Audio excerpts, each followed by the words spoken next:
유승민 대표님을 모시고 강연을 듣겠습니다. 자료는 1페이지 프로필을 참조해 주시기 바랍니다. 유승민 대표님을 큰 박수로 맞이해주시기 바랍니다.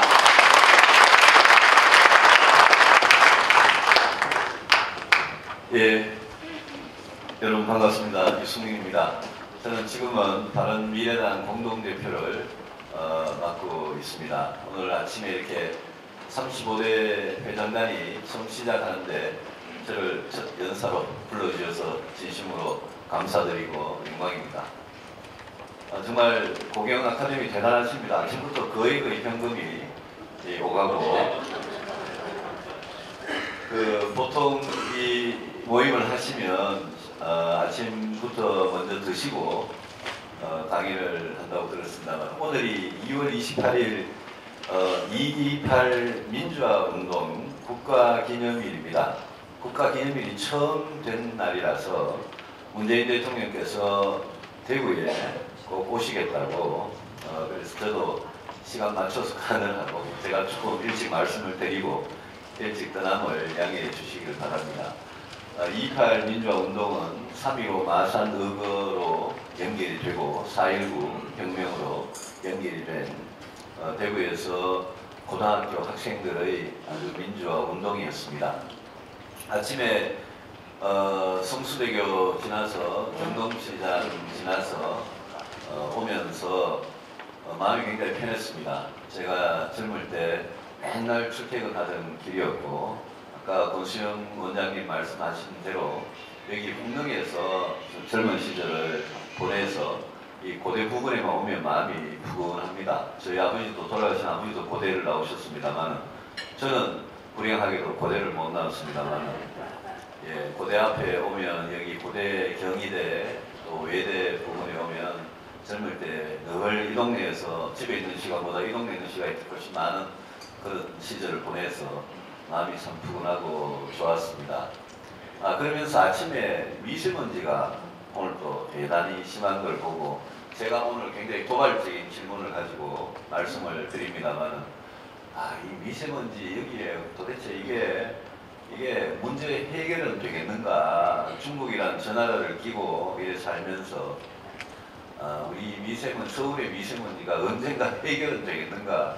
박원순 시장이 미세먼지 때문에 대중교통 무료로 해준다고 사흘 만에 150억을 날리는 걸 보고 이게 도대체 이런 식으로 해가지고 뭐가 세상이 바뀌겠나 이런 생각을 하면서 왔습니다. 제가 오늘 말씀을 드릴 제목은 우리에게 희망은 있는가 입니다. 아침부터 굉장히 좀 어두운 이야기를 드릴 것 같아서 좀 송구스럽습니다만 저는 오늘 당장 2018년, 2019년 또는 문재인 정부 5년간의 이 나라가 어떻게 되고 그런 이야기도 일부 하겠습니다만 길게 봐서 대한민국이라는 나라에 희망이 있느냐 이 이야기를 좀 드리고 싶어서 왔습니다. 제목에서 보시면 알겠지만 저는 이 나라에 진짜 희망이 있겠냐? 희망이 거의 없다. 도대체 대한민국을 희망이 있는 나라로 만들려면 뭘 어떻게 해야 되느냐에 대해서 상당히 저는 고민이 많습니다. 저는 한 20살까지는 학교 다녔고 그 이후에 한 20년 동안은 군대 갔다 오고 공부하고 또 직장 생활을 했고 그리고 이 정치권에 들어온 지 이제 19년째입니다. 저는 언제 정치를 그만둘지 모르는 사람인데 언제든지 정치 그만둘 용의가 돼 있는 사람입니다만 제가 정치를 하면서 이것만은 좀 꼭 고쳐야 되겠다 싶은 그런 일들이 제법 있었는데 사실 고치기가 굉장히 쉽지 않았습니다. 제가 몇 가지만 좀 여러분들의 기억 다 아시는 겁니다만 여러분들께서 지금부터 100년 전으로 거슬러 가셔서 1910년 또 1945년 1948년에 이제 정부를 수립하고 50년부터 53년까지 전쟁을 하고 그 이후에 이제 쭉 한번 돌아보시기 바랍니다. 이 자리에 저보다 연세가 높으신 선배님들이 많이 계시는데 한번 쭉 돌아보시면 우리가 조선이란 나라가 끝나고 일제 36년 치하에서 우리 민족이 극고생을 하고 그 직후에 광복이 됐는데 전쟁을 하고 남북으로 갈라지고 완전 전쟁 폐허 위에서 세운 나라입니다. 이번에 평창올림픽 아마 보시면서 우리 젊은이들이 그 피지컬이나 멘탈이나 야 우리나라 사람들 참 대단하다 이런 거 느끼셨을 겁니다. 우리 얼음 위에서 눈 위에서 하는 게임은 우리나라는 별 재수가 없었는데 그동안 그 어린 선수들이 스노우보드고 스켈리톤이고 컬링이고 하는 거 보고 여러분 대단하다고 느꼈을 겁니다. 그 대단함이 저는 전쟁 이후에 이 나라를 이렇게 세웠다고 생각합니다. 1948년에 정부가 수립이 됐으니까요. 딱 70년이 지난 올해 2018년입니다. 그런데 2018년 지금 시점에서 대한민국을 쳐다보면 몇 가지 쉽게 이 미세먼지 같이 쉽게 걷어낼 수 없는 그런 먹구름 정도로 표현하기 힘든 그런 위기가 있습니다. 여러분들 어떻게 느끼시는지 몰라도 제가 느끼는 가장 큰 위기는 전쟁의 위기입니다. 무슨 또 아침부터 전쟁 소리냐? 전쟁 가능성이 한국 전쟁 이후에 어느 때보다도 지금 높아졌습니다. 지금 이 한반도에서 전쟁을 일으킬 수 있는 그런 잠재적인 가능성이 있는 사람들이 누구냐? 한번 곰곰이 생각을 해보십시오. 과거 우리 역사에 우리는 중국으로부터 여러 번 당했습니다. 중국도 늘 잠재적인 가능성이 있는 나라죠. 우리는 일본으로부터도 많이 당했습니다. 일본도 그런 가능성이 있는 나라죠. 그런데 지금 당장의 전쟁을 가장 걱정하게 만드는 나라들은 북한하고 미국입니다. 북한 하나만 그런 게 아니고 미국도 그렇습니다. 북한은 핵하고 미사일을 북한이 핵을 개발하기 시작한 게 1950년대부터입니다. 소련에서 연구용 원자로를 도입을 해가지고 그때부터 저 사람들은 차곡차곡 핵 개발을 시작해서 지금은 DJ 노무현 때 잘했냐 못했냐 이명박 박근혜 때 잘했냐 못했냐 이렇게 서로 그냥 따지는데 그게 아니고 북한은 아주 오랜 시간 전부터 핵 개발을 계속 해왔고 김대중 노무현 정권도 이명박 박근혜 정부도 북한의 핵미사일 만든 데는 다 실패한 보수 정권도 진보 정권도 다 실패했습니다. 어쨌든 북한은 핵미사일을 만들어 가지고 이제는 북한이 어느 정도 실력이 됐냐면 여러분 보시는 대로 ICBM까지 만들어 가지고 ICBM의 소형 핵탄두를 달아가지고 워싱턴이고 샌프란시스코고 아라스카고 날릴 수 있는 정도의 실력이 됐습니다. 북한의 잠수함에 탑재되는 SLBM이라는 미사일은 잠수함에서 바로 쏘는 겁니다. 그 잠수함이 서해 앞바다, 부산 앞바다 아니면 하와이에, 오키나와에, 일본에 어디 가가지고 쏠지도 모르는 그 정도의 아주 놀라운 핵미사일 능력을 북한이 가지고 있습니다. 북한이 이런 능력을 가지고 있다는 것은 2010년대에 들어와가지고 우리한테 속속 포착이 되기 시작했습니다. 저는 국회의원을 2004년부터 지금 14년째 하면서 그 중에 8년을 국방위원회에 있었습니다. 국방위원장도 하고 국방위 강사도 하고 저는 경제를 공부한 사람입니다만 요즘은 국방 쪽에 외교 안보 쪽에 관심이 굉장히 많습니다. 왜냐? 그게 우리나라의 운명을 좌우하는 문제이기 때문에 그런데 제가 방금 말씀드린 대로 이 북한이라는 나라가 같은 민족인데 전쟁 이후에 갈라선 저 나라가 세계에서 가장 위험한 핵미사일 보유국이 돼가지고 그게 우리만 위협하고 일본만 위협하고 괌을 위협하고 오키나와를 위협하는 수준에서 벗어나서 이제는 미국 본토를 위협하기 시작합니다. 미국 본토를 위협한다는 건 어떤 의미가 있느냐? 이거는 게임 체인저라는 말을 쓰는데 이 판에, 이 국제사회 판의 게임이 완전히 이제 바뀌는 겁니다. 미국 워싱턴에서는 북한의 ICBM, MRBM 이런 미사일들이 미국의 본토, 미국의 영토인 하와이, 구암, 그 다음에 미국에 있는, 일본에 있는 주1미군의 중요한 기지들, 한국에 있는 주한미군의 기지들, 이거를 다 공격할 수 있는 수없는 미사일과 핵탄두 숫자는 우리가 정확히 모릅니다만 이제는 지금쯤은 우라늄이고 플루토늄이고 엄청나게 이제 했을 거다라고 보는 게 정상입니다. 미국은 북한에 대해서 과거에는 북한이 미사일 쏘아봤자 남한에 떨어지거나 일본에 떨어지거나 이렇게 생각했는데 이제는 워싱턴이고 샌프란시스코고 자기들 머리 위에 뉴욕이고 LA이고 자기들 머리 위에 떨어진다고 미국은 생각을 하게 됐습니다. 최근의 변화입니다. 자기들 머리 위에 북한의 핵미사일이 떨어진다고 미국이 생각하고 나서부터 이 게임의 본질이 바뀌었습니다. 여러분, 미국의 역대 대통령들 한번 어떤 정책을 썼는지 생각을 해보십시오. 쿠바에서 미국 본토를 위협하니까 케네디가 쿠바를 봉쇄를 해가지고 미국하고 당시 소련 사이에 전쟁이 일어나기 직전까지 갔다가 극적으로 타결이 된 적이 있었습니다.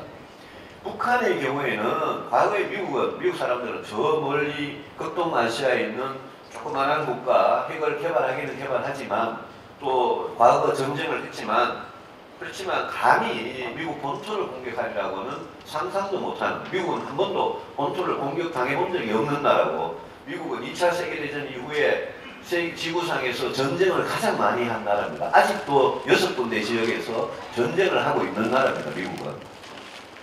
그런 나라가 지금 본토가 공격을 받게 됐습니다.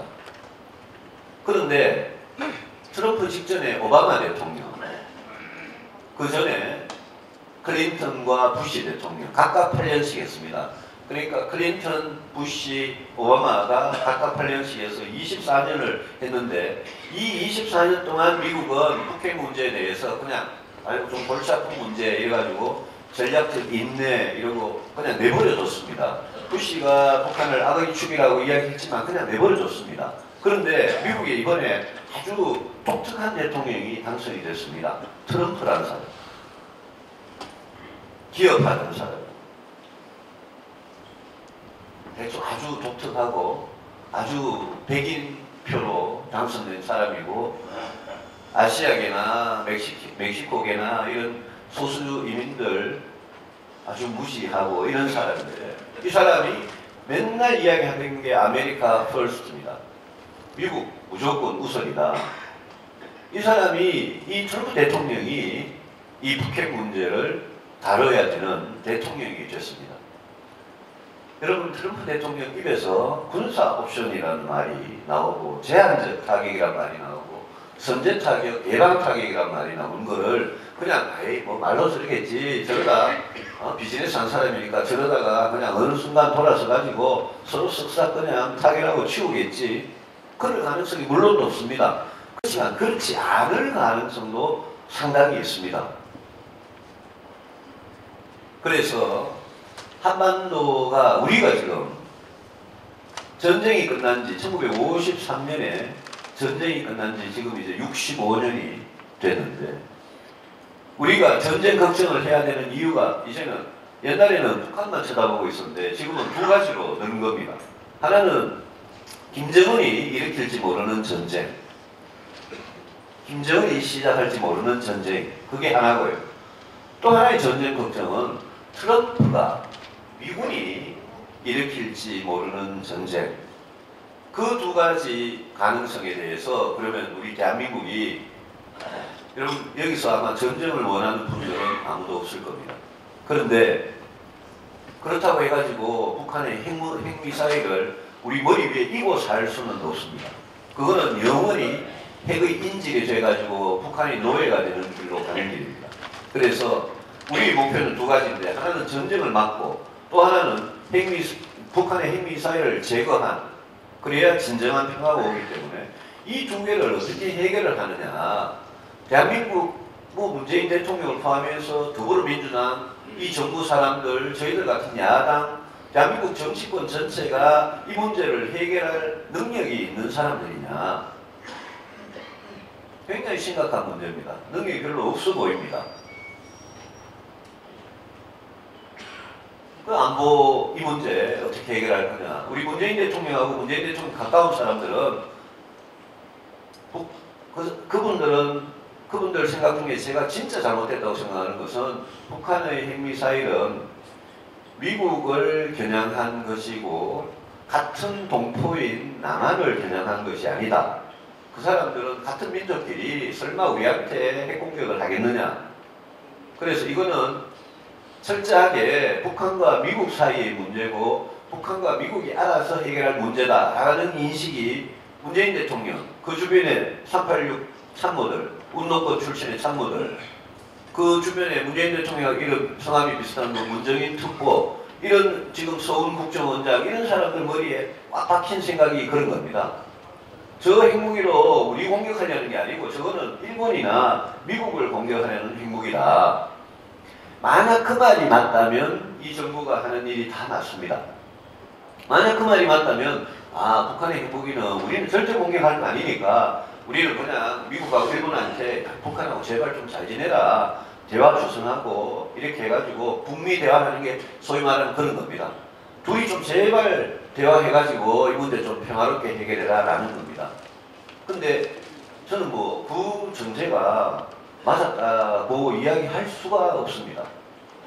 그래서 지금 이 정부도 그렇고 야당이 김영철이 온다고 통일대교 가가지고 들어놓아봐야 지금 아무 속수무책으로 지금 이제 흘러가고 있는 이 상황에서 우리의 목표가 미국이나 김정은이, 트럼프나 김정은이 일으키는 이 전쟁을 우리는 막으면서 북한의 핵무기를 제거하는 이 두 가지 목표를 해결하지 못하면 대한민국의 안보는 계속 위험하다. 굉장히 위험한 시기에 지금 우리는 살고 있습니다. 경제는 어떻습니까? 경제하시는 분들이 굉장히 많은데 저는 지금 당장 최저임금 인상, 중소기업의 어려움, 우리 재벌들의 경쟁력이 약한 거, 또 근로시간 어제 새벽에 국회에서 환경노동위원회에서 이렇게 합의가 됐습니다만 근로시간 단축해 나가는 거, 그런 당장의 어려움도 물론 중요합니다. 근데 길게 봐서 우리 경제는 저는 가능성이 별로 없어 보입니다. 이대로 가면. 저는 97년에 외환위기 겪고 그 직후에 정치를 하기 시작을 했는데요. 이 동네를 떠나서 이제 정치 여의도로 갔는데 우리 경제를 굉장히 이렇게 길게 보면요. 그 안에 굉장히 중요한 몇 가지가 있습니다. 일단 노동이 있고, 노동은 인구입니다. 인구. 여러분들 지금 사람 구하기 힘들고 외국인 근로자 써야 되고 조선족 써야 되고 그 사람들도 말 안 듣고 그렇다고 해가지고 우리가 이민을 대거 받아들일 수 있는 그런 형편이 되는 나라도 아니고 이런 걱정하는 모든 게 최저임금, 근로시간 단축, 모든 게 노동의 이슈. 그 노동의 이슈는 인구 문제하고 직결되어 있는데 우리나라 같이 2000년 이후에 아이 안 낳는 나라는 없습니다. 여성들이 잘못됐다는 게 아니라 젊은이들이 결혼을 못하고 아이를 낳기 싫어하고 아이 낳는 게 너무 비용도 많이 들고 자기가 행복하지 못하고 그런 나라가 어느새 그냥 그런 나라가 돼버렸습니다. 다 일자리, 주택 문제하고 직결된 겁니다. 이 인구와 노동 문제가 경제에서 차지하는 비중은 이건 너무나 큰 겁니다. 저희가 맨날 혁신하지 않으면 죽는다. 우리는 혁신해야 되고 경쟁력, 혁신, 과학기술, 4차 산업혁명 이런 거 무슨 소리 할 겁니까? 전부 다 사람들이 손끝에 머릿속에 달린 문제 아니겠습니까? 전부 다 교육의 문제고 인구의 문제고 노동의 문제, 이거는 전부 다 한 덩어리의 문제입니다. 그 한 덩어리 문제가 우리나라가 지금 굉장히 경쟁력을 잃어가고 있습니다. 오래됐습니다. 이미. 굉장히 오래됐습니다. 인구는 이제 자꾸 줄어들고요. 여러분이 지금부터 이제 초등학교, 중학교, 고등학교, 대학교 지방에 가면 이제 폐교하고 문닫을 학교 투성입니다. 이미 농촌에서는 다 시작이 되고 있고요. 여기 연세 많은 분들만, 저도 이제 원래 한갑입니다만. 근데 이제 우리 사회가 일본보다 다른 어떤 나라보다 빠르게 고령화가 진행되면서 고령화가 그렇게 진행되는 거야 뭐 관계없습니다. 그런데 밑에 인구의 밑을 받치는 과거에는 인구 구조가 이렇게 피라미드였는데 그게 이렇게 항아리같이 바뀌다가 요즘은 인구 구조가 이렇게 T자야, T자로 위에 나이 많은 분만 잔뜩 있고 밑에는 거예요. 이렇게 돼가지고 인구가 없어지는 나라 이게 경제가 될 리가 없고요. 이게 버틸 수가 없습니다. 그런데 5년마다 정권 바뀌면서 이 문제에 대해서 돈 수도 없이 쓴다 그러면서 이 문제 해결을 계속 못하고 있습니다. 원래는 작년 원래는 출산율 더 낮습니다. 경제가 잘 되려면 저는 58년 1월생인데요. 그때 베이비붐 세대예요. 우리 또래들이 많이 태어났고 우리 또래들이 또 결혼하고 이래가지고 많이 낳아가지고 전후 베이비 세대하고 그 베이비 세대의 2세대들은 그게 우리 인구의 주축입니다 지금. 근데 그 이후가 이제 완전히 이제 텅 비어버리는 그런 세상, 그런 대한민국으로 지금 가고 있습니다. 그런 대한민국에서 경제가 잘 될 거냐? 되기 쉽지 않습니다. 그런데 그런 대한민국은 예컨대 과거에 미국이 건국을 하면서 미국은 이민으로 세운 나라 아닙니까? 우리가 정책을 완전히 바꿔가지고 이민을 막 그냥 대량 허용하는 그런 단민족 국가로 진짜 확 갈 그런 이렇게 준비가 되어 있느냐? 그건 전혀 또 아닙니다. 우리는 어쨌든 막 순수한 혈통을 지키면서 우리 민족끼리 이렇게 살아가려고 하는 게 머릿속에 있고 우리는 아직도 대규모 이민 정책, 이민을 받아들여가지고 인구 문제를 해결하다 이거는 아직 준비가 안 돼 있는 나라입니다. 안 돼 있는 나라인데 그럼 어떻게 되느냐? 30년, 40년 지나면 이제 아주 암울합니다. 경제학자들이 뭐 KDI나 한국은행이나 이런 경제학자들이 우리 경제의 50년 후, 100년 후를 예측할 때 인구하고 늘 같이 예측을 이렇게 합니다. 그러면서 지금부터 우리 경제가 여러분 한번 돌이켜 보십시오. 외환위기가 21년 전에 외환위기가 있었는데요. 외환위기 터지고요. 아까 이 고경 아카데미가 97년 2월 25일 시작했다고 그러셨는데 97년 1월에 한복그룹 도산하면서 외환위기가 시작이 됐습니다. 97년 1년 동안 우리나라 재벌들 중에 한 절반 가까이가 부실화 됐고요. 그 이후 98년, 99년 이렇게 합치면요. 그리고 97년 12월 달에 11월, 12월에 김영삼 대통령이 이제 두 손 들고 항복하고 IMF 구제금융을 받았고 깡듯이라는 아주 귀신같이 생긴 IMF 총재가 와가지고 우리 점령군 같이 왔습니다. 그게 불과 21년 전입니다.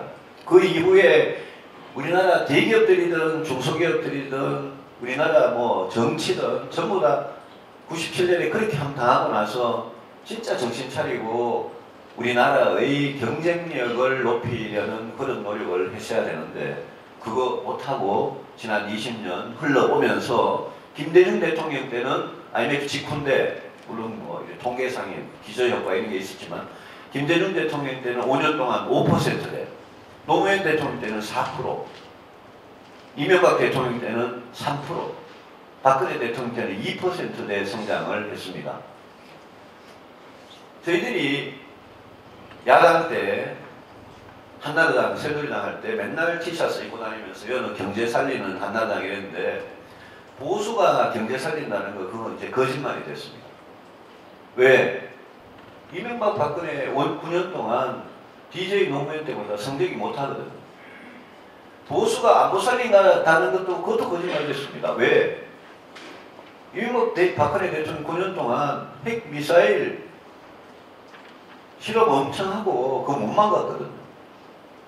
그래서 지금 돌이켜보면 지난 20년만 돌이켜봐도 앞으로 이런 식으로 5년마다 정권이 바뀌어가지고 그냥 와서 대통령 되면 문재인 대통령 그냥 자기 하고 싶은 거, 자기 야당 때 하고 싶었던 거 5년 동안 처음에 취임 1년, 2년 차 힘 있을 때 검찰 개혁이든 국정원 개혁이든 남북 대화든 최저임금이든 근로시간 단축이든 자기 하고 싶었던 거 그냥 실컷 해보고 그러다가 한 2년, 3년, 4년째 가면 힘이 쭉쭉 빠지기 시작하고 측근 비리 사건 터지고 지금 여기는 보니까 무슨 웬 성폭력 사건이 이렇게 많이 터지는지 예?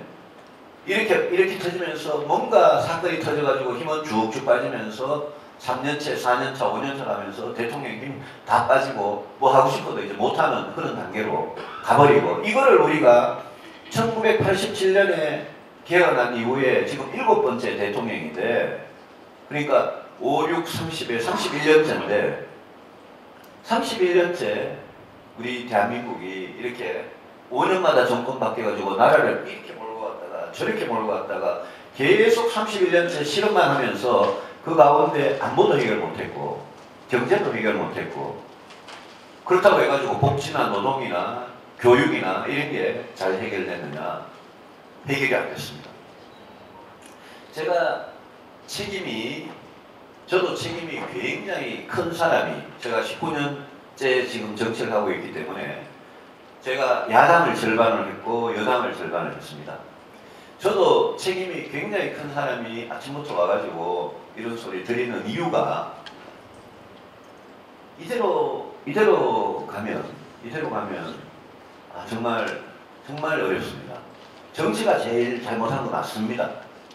왜? 세상을 바꾸는 힘 이런 모든 문제가 결국 법이나 예산이나 정책으로 와서 결정되는 거는 그는 대통령과 국회와 이 정치권에 사는 거니까 정치가 제일 잘못한 거 맞습니다. 그런데 정치가 제일 잘못했는 거 인정하면서 우리가 가슴에 좀 손을 얹고 생각을 해봤으면 좋겠는 게 우리 대한민국이라는 나라를 움직이는 아주 큰 힘들이 있습니다. 저는 기업도 굉장히 큰 힘이라고 생각을 합니다. 여러분 정치, 그 다음에 관료 집단이 있습니다. 관료 집단. 판검사 다 포함해서 관료 집단이 있고요. 군이 있고요. 기업이 있습니다. 기업이 있고요. 또 언론이 있습니다. 언론이 있고 종교가 있고요. 문화예술계가 있고요. 과학기술교육계가 있고요. 우리 대한민국이라는 이 나라를 이끌어가는 발전을 시켜야 하는 책임이 조금이라도 있는 그런 집단과 그런 사람들에 대해서 한번 곰곰이 생각을 해보고요. 그런 집단과 그런 사람들의 경쟁력이 미국에 비해서, 일본에 비해서, 독일에 비해서, 영국에 비해서, 프랑스에 비해서, 소위 스웨덴에 비해서 지금 세계에서 잘 살고 있는 나라, 좋은 제도를 만들고 국민들을 편하게 해주고 복지도 잘 돼 있고 기업도 경쟁력이 있고 그러면서 질서가 잡혀 있고 안전하고 이런 나라들하고 비교를 해보시면 저는 우리나라의 문제는 일본이 정치고요. 정치뿐만이 아니라 우리 대한민국을 움직여가야 앞에서 끌어줘야 할 그런 각계각층의 경쟁력이 이게 저는 근본적으로 문제가 있다라고 생각합니다. 제가 공개된 자리니까 뭐 더 이상 이렇게 신랄하게 말씀드릴 수는 없습니다만 지금 제가 검찰 안에서 시작된 이 성희롱, 성추행, 성폭행 사건이 문화계, 예술계, 방송계로 이렇게 번지는 걸 보면서 이게 우리의 수준이라면 우리가 사람을 대하는 우리의 의식 수준, 우리 자세, 우리가 배운 교육 이게 우리의 수준이라면 1950년대 전쟁 이후에 지금 지난 70년 동안 쌓아온 대한민국이 어떻게 보면 정말 피와 땀으로 만든 대한민국인데 어떻게 보면 그 사이에 너무 빨리 모든 것을 너무 발전시키면서 서양의 나라들이 100년, 200년, 300년 동안 차곡차곡 해왔던 그 발전을 우리가 그렇게 빨리 따라잡으면서 우리 안에, 우리 내부에 허점들이 너무 많구나 라는 걸 느낍니다. 그래서 저는 제 친구들이 저를 만나면 소주 마시면서 저한테 아주 편하게 이야기를 많이 하죠. 제 친구들이 전부 다 뭐 기업을 했거나 뭐 교수를 했거나 다 이렇게 성공했고 지금은 이제 퇴직하고 뭐 이런 친구들이 만나면, 사람들 만나면 제일 쉬운 게 정치 욕하는 거 아닙니까? 저도 뭐 욕 엄청 먹습니다. 국회의원은 이제 이 욕 먹는 게 또 일이긴 하니까요. 근데 욕 먹어도 싸고요. 근데 사람들 만약에 정치 욕을 그렇게 하는데 제가 이제 욕 시큰 듣고 있다가 제가 이제 꼭 한마디 합니다.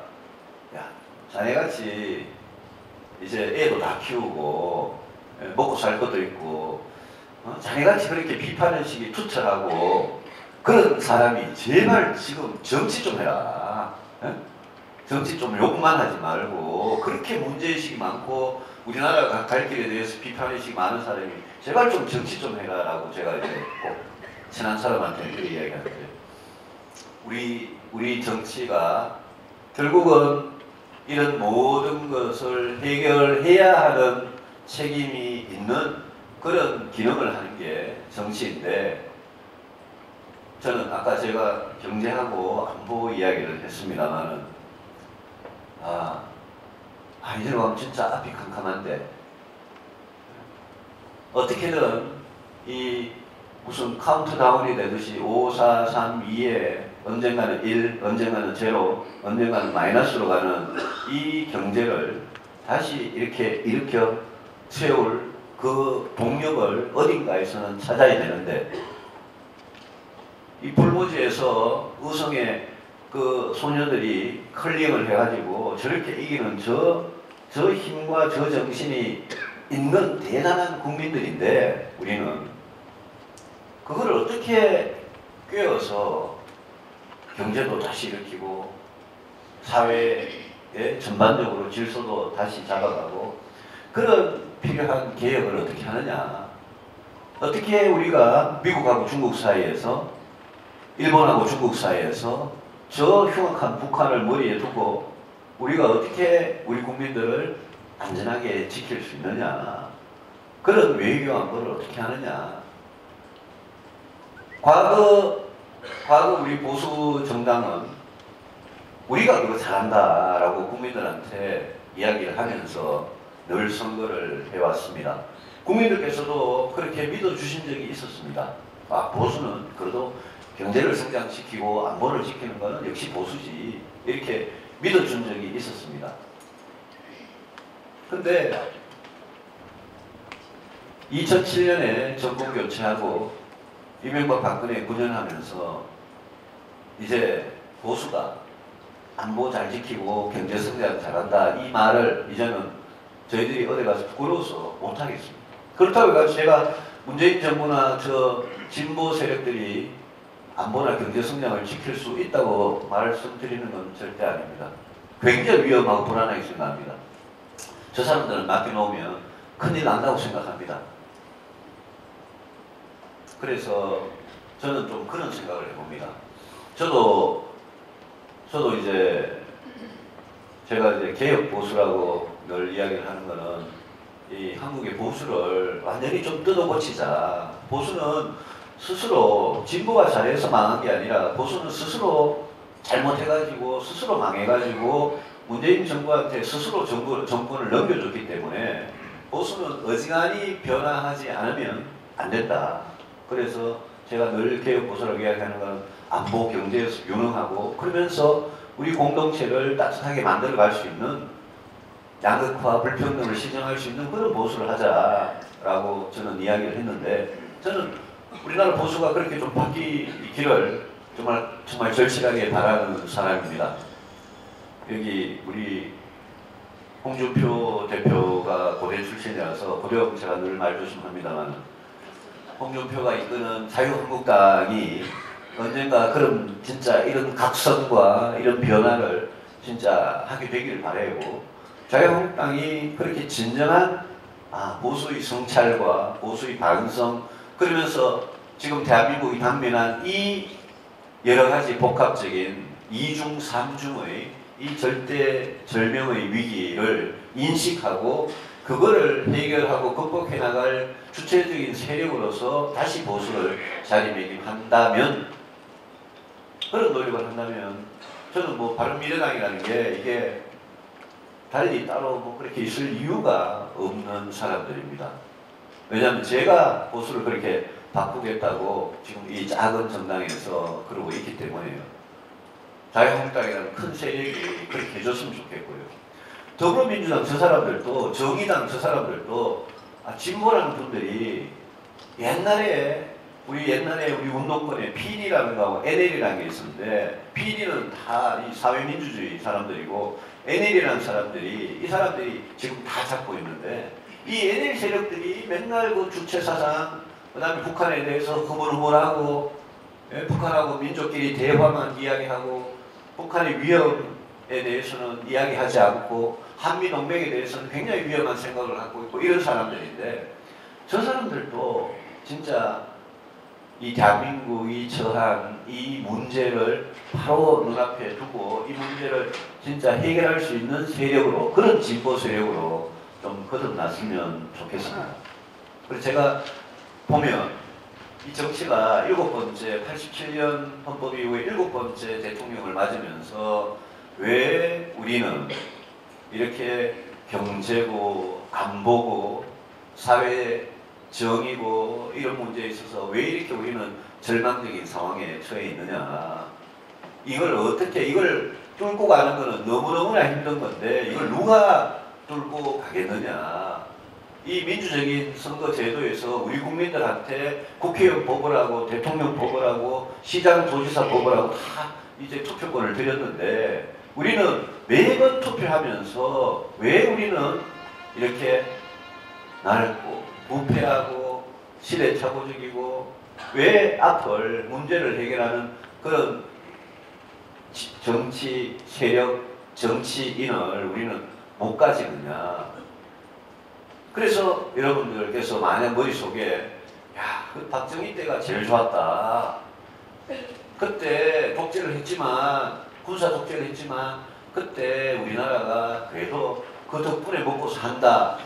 그 생각을 그냥 머릿속에 하고 계신다면 그거는 정말 너무 과거의 향수에만 젖으셔가지고 여러분의 아들, 딸, 여러분의 손자, 손녀가 계속 살아가야 할 이 나라에 대해서 우리가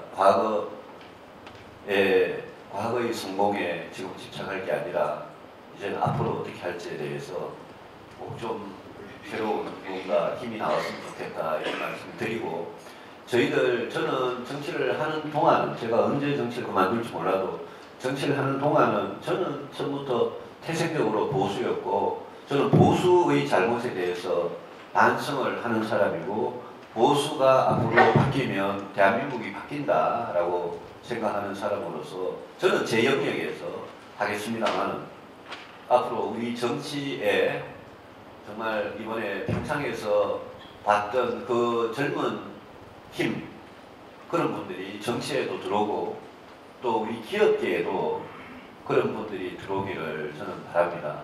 제가 어디 가면 혁신성장이란 말을 재작년부터 쓰기 시작했고, 그걸 뭐 문재인 대통령도 요즘은 씁니다만은, 제가 창업 같은 걸 굉장히 중시하고 중소벤처기업을 중시하고 하는 이유가, 제가 젊을 때, 이 말씀만 드리고 이제 제 말씀 마치겠습니다. 제가 제 젊을 때 KDI라는 공명에 있는 직장에 13년 동안 이제 있으면서 제가 맨날 들여다본 게 재벌 대기업, 공기업, 정부 규제 이런 걸 계속 들여다봤습니다.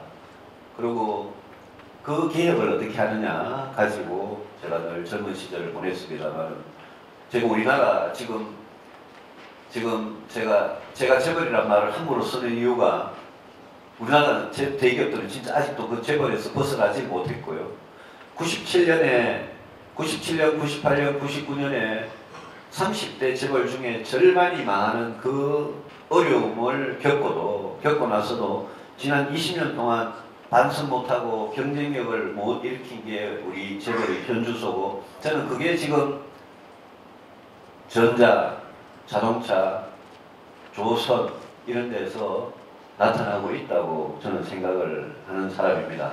왜 우리나라에는 과거에 이병철, 정주영, 김우중 같은 사람은 요즘 미국에 무슨 저커버그가 어떻고, 예? 잡스가 어떻고, 예?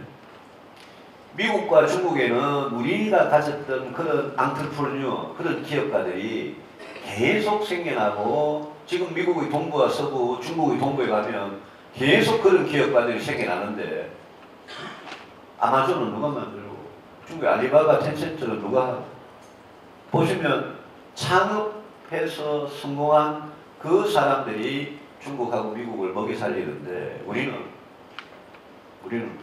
그렇게 안 되고, 그게 벌써 우리 경제가 동력이 많이 죽었다는 얘기죠.